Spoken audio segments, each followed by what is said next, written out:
So Silvia, I've been reading the news. There's a lot of stuff happening with the Trump tariffs, on again, off Yes, again. on and off. When on it and first started, the whole thing was like, different percentages for every country. Yes. Now it seems it's a flat rate, 10% for everyone. Yes.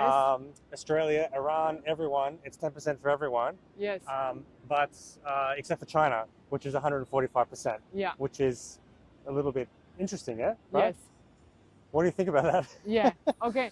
What do I think about that? This is interesting because it's been such a turbulent topic in e-commerce, and so many people say like that these tariffs are killing e-commerce. Now, what I think, without having read this, because Yeah.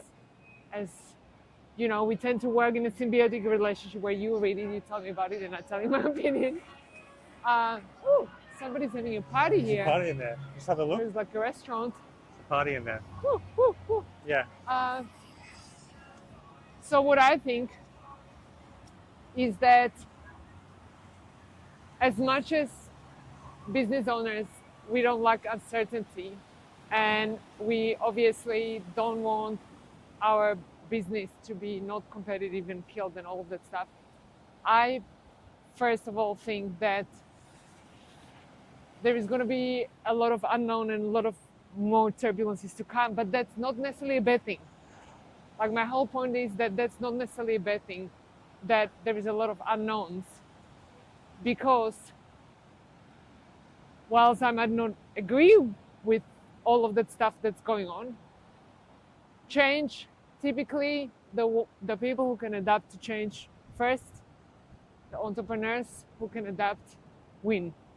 And that's been proven over and over and over and over in history. And so do I necessarily think that small business owners are going to be better off through all of this?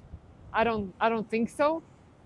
I think, some of the things we've seen have been very unpredictable, very much not necessarily thought through, very much actually against small business owners.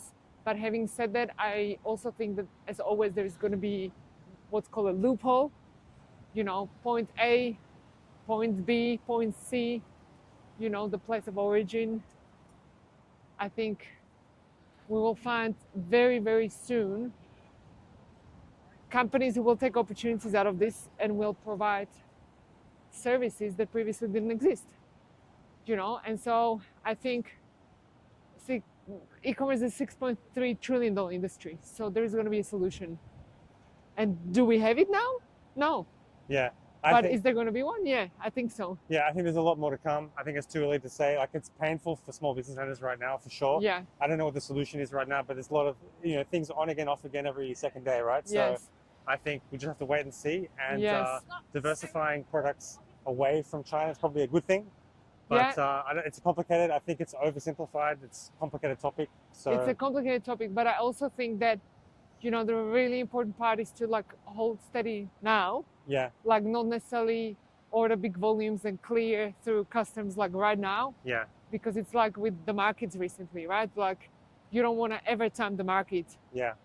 But having said that, you do want to be ready, because I think that, as I said before, every change brings a ton of opportunities, and as small business owners, we have one major advantage, and that's that we are agile and we can act fast and we don't need any approvals. So Boom. boom, boom, shake the room.